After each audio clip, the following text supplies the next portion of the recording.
శ్రీమాత్రే నమః. Welcome to hi TV. 2024 జనవరి నుండి డిసెంబర్ వరకు ఉన్నటువంటి రాశి ఫలితాన్ని మనం ఇప్పుడు తెలుసుకోబోతున్నాము. జ్యోతిష్ శాస్త్రం అనేది ఒక గణిత పూరితమైనటువంటి ఒక శాస్త్రం. ఏ గ్రహాలు ఎక్కడ ఉన్నాయి, ఏ స్థితిలో ఉన్నాయి, ఆ గ్రహాల యొక్క స్థితిగతిని బట్టి ఆ రాశి యొక్క మార్పుల్లో జరుగుతున్నటువంటి ఆ రాశుల యొక్క గ్రహాలన్నీ కూడా మార్పుల వల్ల ఆ రాశికి కలుగుతున్నటువంటి శుభాశుభ ఫలితాలన్నీ కూడా నిర్ణయించడం జరుగుతుంది. ఆంగ్ల నూతన సంవత్సర ప్రకారం జనవరి నుంచి మనము డిసెంబర్ వరకు చెప్పుకుంటాం. త్వరలో ఉగాది పంచాంగ శ్రవణం కూడా మనం తెలుసుకోబోతాం.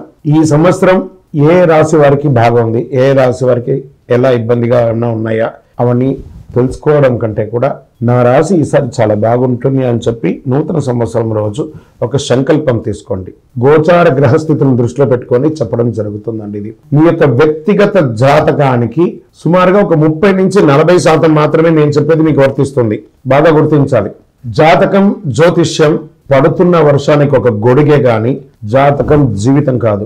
మీరు ఏదైతే వృత్తి చేస్తారో, మీరు ఏదైతే మీ జీవితంలో ముందుకు తీసుకొని వెళ్తారో అదే మిమ్మల్ని కాపాడుతుంది, కానీ జ్యోతిష్యం కాపాడదు. బాగా గుర్తుపెట్టుకోండి. జ్యోతిష్యం ఒక రిఫ్రెష్ బటన్ లాగా మాత్రమే. కంప్యూటర్లో రైట్ క్లిక్ చేస్తే ఎలా రిఫ్రెష్ ఉంటుందో అలా రిఫ్రెష్ చేయడానికి కోసం మాత్రం ఉన్న ఒక చిన్న పరికరం మాత్రమే ఇది. అందుకని జ్యోతిష్యం జీవితం కాదు. మళ్ళీ ప్రతి ఒక్కళ్ళు కూడాను మీ యొక్క సంపూర్ణ జాతకం తెలుసుకోవడానికి కోసం మీ పరిసర ప్రాంతాల్లో ఉన్నటువంటి సద్గురువుల్ని సంప్రదించండి, జ్యోతిషాస్త్ర నిపుణుల్ని సంప్రదించండి.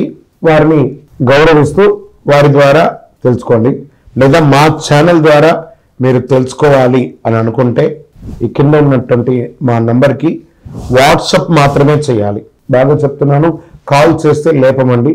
వాట్సప్ మాత్రమే చేయాలి. వాట్సప్ చేసిన తర్వాత మేము రిప్లై ఇచ్చిన తర్వాత అప్పుడు కాల్ చేయొచ్చండి.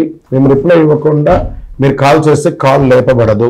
మళ్ళీ చెప్తున్నాను, 20 సంవత్సరాల లోపు 21 సంవత్సరాల లోపు ఉన్న వాళ్ళు ఖచ్చితంగా విద్యార్థులు అడగకూడదు. విద్యార్థులు చదువుకొని పైకి రావాలి అంతే. విద్యార్థులు 21 సంవత్సరాల లోపు ఎవరు అడిగినా ఖచ్చితంగా వాళ్ళకి జాతకం చెప్పబడదు. మరియు ఇల్లీగల్ అఫైర్స్, ఆర్థిక సమస్యల గురించి అడిగితే ఖచ్చితంగా చెప్పబడదు. పెద్దవాళ్ళైనటువంటి 60 సంవత్సరాల పైచులకు వాళ్ళు, మీరు 60 తెలుగు సంవత్సరాలను పూర్తి చేస్తుంటారు కాబట్టి మీరు పెద్దవాళ్ళు, మీకు అన్ని రకాలుగా అన్ని జీవితంలో అన్ని అనుభవించుంటారు కాబట్టి మీరు తెలుసుకోవాల్సిన అవసరం లేదు. దీన్ని సహృదయంతో స్వీకరించగలరు. జ్యోతిష్ శాస్త్రరీత్యా ద్వాదశ రాశుల్లో 7వ రాశి అయినటువంటి తులారాశి మిత్రులారా, మీరు చిత్తా నక్షత్రం 3, 4 పాదములు, స్వాతి నక్షత్రం 1, 2, 3, 4 పాదములు, విశాఖ నక్షత్రం 1, 2, 3 పాదాలకు జన్మించిన మీరు తులారాశి వారిగా పరిగణించబడుతున్నారు. ఈ సంవత్సరం 2024 మీకు శుభాశుభాలు ఎలా ఉన్నాయంటే 6వ స్థానంలో రాహు సంచారం, 12వ స్థానంలో కేతు సంచారం, 5వ స్థానంలో శని భగవానుడు, 8వ స్థానంలో గురు సంచరిస్తున్నారు. ఆస్తికి సంబంధించిన విషయాల్లో జాగ్రత్తగా ల్యాండ్ కొనడం, ల్యాండ్ రిజిస్టర్ చేసుకోవడం, కొత్త ఇల్లు కొనుక్కోవడం, వీటన్నిటి మీద లీగల్ గా ఇష్యూస్ రాకుండా ఒకసారికి 2 సారి 3 సారి డాక్యుమెంట్స్ అని చక్కగా చదివి ఏ ఇబ్బంది కలగకుండా ఉండడానికి చూసి తర్వాత మీరు డాక్యుమెంట్స్ లో సంతకం పెట్టండి. ఆస్తులు అమ్మడం, పెట్టుబడి పెట్టడము చాలా జాగ్రత్తగా ఉండాలి. రియల్ ఎస్టేట్ చాలా జాగ్రత్తగా ఉండాలి. 6వ స్థానంలో రాహు మీకు విదేశీయ ఉద్యోగాల్ని కలిగిస్తున్నాడు. ఇది అద్భుతమైనటువంటిది. గురువు కూడా మే వరకు మేషరాశిలో సంచరిస్తున్నాడు కాబట్టి గురువు ఉద్యోగాన్ని అవకాశాన్ని ఎక్కువ కల్పిస్తున్నాడు. విదేశీయ ఉద్యోగాలు లేదా ప్రభుత్వ ఉద్యోగాలు, ప్రైవేట్ ఉద్యోగాలు మంచి చాలా అద్భుతమైనటువంటి నిరుద్యోగులకి ఇది శుభ సమయం అని కూడా చెప్పచ్చు. ముఖ్యంగా విదేశీ ఉద్యోగాల అవకాశాలు విపరీతంగా వస్తున్నాయి. పరాక్రమ యోగం అండి మీకు ఈ యొక్క సంవత్సరం అంతా.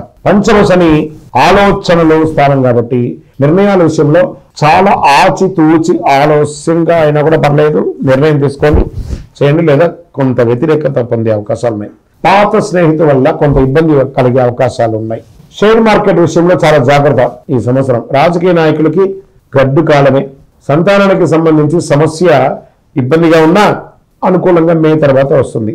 రీసెర్చ్ చేసే వారికి మాత్రం ఈ సమయంలో చాలా బాగుంటుంది. సైంటిస్టులకి, వాళ్ళకందరికీ కూడాను, డాక్టర్స్కి, వాళ్ళకి. దంపతుల మధ్య కాస్త సఖ్యత లోపం అవుతుంది. అన్నదమ్ములు, అక్క చెల్లెలు, తల్లిదండ్రుల నుంచి కొంచెం మిశ్రమ ఫలితాలు ఉన్నాయి. వాహనాలు నడిపేటప్పుడు జాగ్రత్త. వివాహం కాని వారికి మే తర్వాత అద్భుతంగా ఉంటుందని చెప్పొచ్చు. విద్యార్థులకి మిశ్రమంగా ఉంది. ఉద్యోగం చేస్తున్న వారికి కాస్త 60-40గా అనుకూలం, 60-40 డిస్టర్బెన్స్ గా ఉంది. ముందుకెళ్ళిపోవచ్చు. స్త్రీలు కాస్త ఆరోగ్యం పట్ల జనరల్ చెకప్ చేసుకుంటే మంచిది. వ్యవసాయదారులకు యోగం, మంచి వర్షాలు పడుతున్నాయి. రియల్ ఎస్టేట్ మిశ్రమంగా ఉంది అని చెప్పచ్చు. స్పోర్ట్స్, సినిమా, టీవీ కళాకారులకి ఇది యోగం అని చెప్పచ్చు. ఇంకను మీ యొక్క పర్సనల్ జాతకం తెలుసుకోవడానికి మా ఈ కింది నంబర్కి మీ యొక్క పేరు, date of birth, time of birth, place of birth WhatsApp చేయండి. ఇంకను సకల దోషాలు తొలగి ఆనందంగా ఉండడానికి నవమూలిక సిద్ధ ధూపంతో ధూపం వేయండి. విజయోస్తు.